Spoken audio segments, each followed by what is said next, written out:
सर्वे सर्वा कर्म है। सर्वे सर्वा कर्म बुरे तो हालत बुरी, और कर्म अच्छे तो हालत। सबके पीछे कर्म है। इसलिए मेरी मां,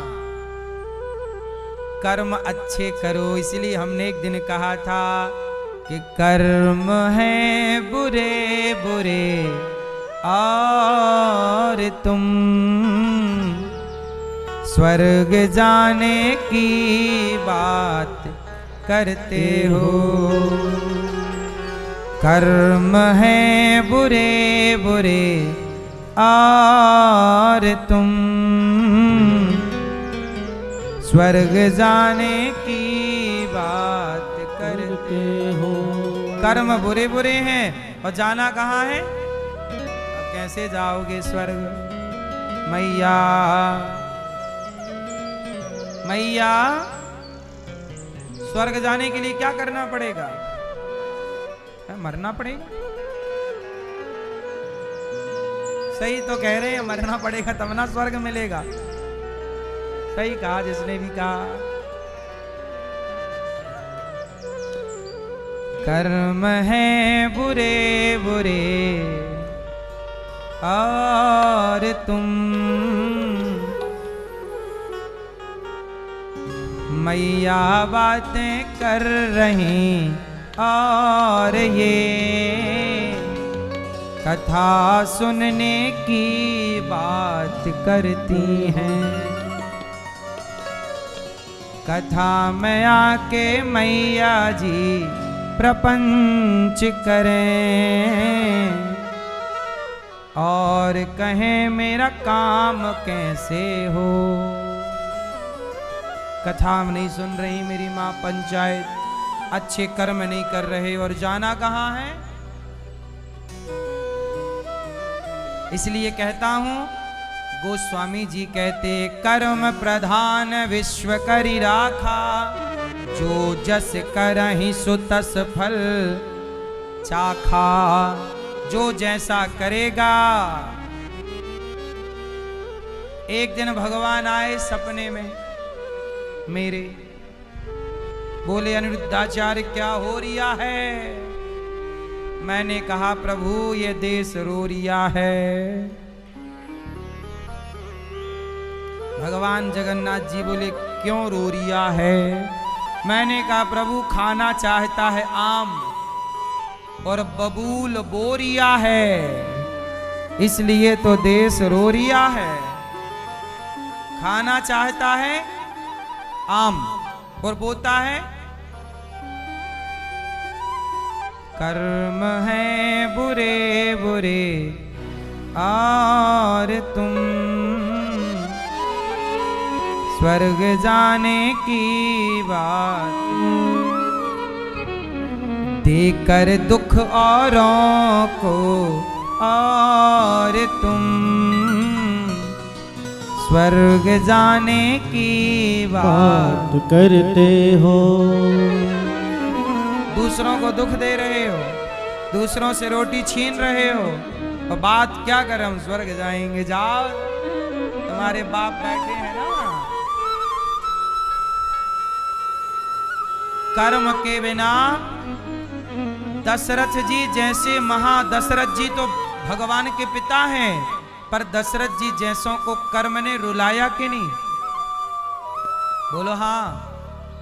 दशरथ जी रो रहे हैं, राम बनना जाओ मैं मर जाऊंगा, तड़प रहे हैं। भगवान के पिता को कर्मदंड भोगना पड़ा, क्योंकि दशरथ जी ने श्रवण कुमार को मार डाला। शिकार खेलने की आदत थी, पानी पी रहे श्रवण कुमार भर रहे, उन्हें लगा कोई हिरन है, मारा शब्द भेदी बाण, जाके लगा श्रवण, तड़पने लग गए।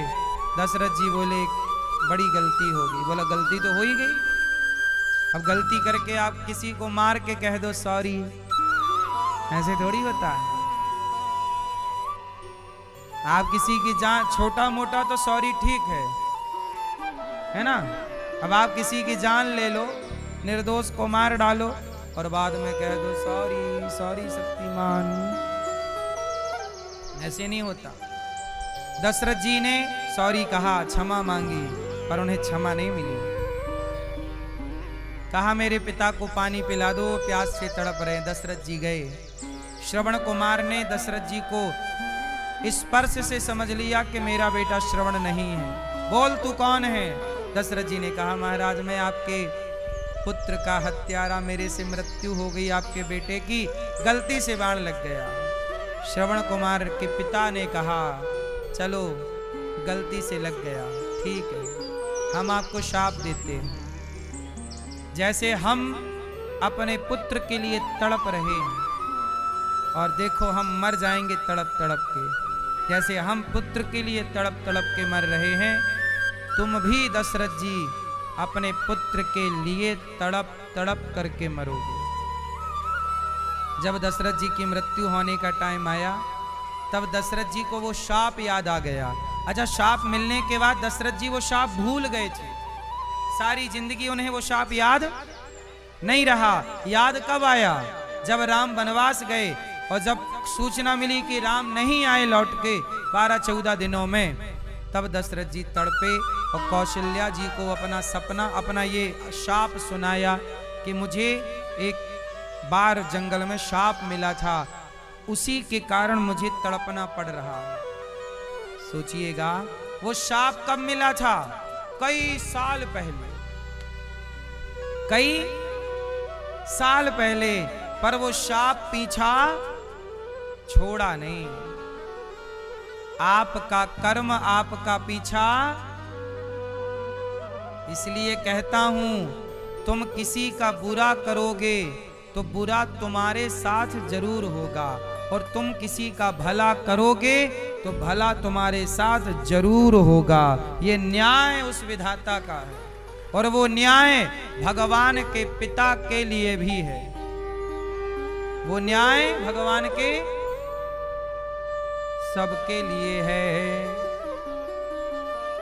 इसलिए मेरी मां भगवान गोपियों के संग अब दिव्य रास रचा रहे हैं, और रास रचाने गोपियां सब छोड़, इसलिए कर्म बड़ा है, पर कौन सा?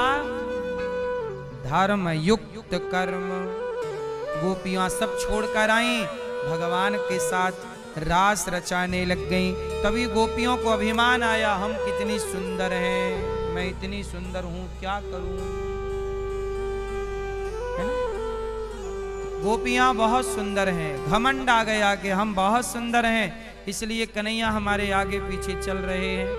एक तो घमंड और नुकसान करता है। जरा कुछ आया नहीं कि पहले घमंड आके खड़ा होगा। बोलो हाँ। पैसे आए नहीं कि घमंड पहले आया, प्रतिष्ठा आई नहीं कि एटीट्यूड पहले आया, हाँ जवानी आई नहीं कि घमंड पहले। झुकेगा नहीं साला।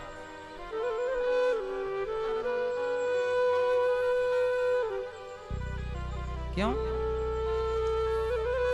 झुकेगा नहीं? ये बात सबसे ज्यादा किस पे लागू हो रही है? ईरान पे। अमेरिका जैसे बड़े बड़े देश उसे बर्बाद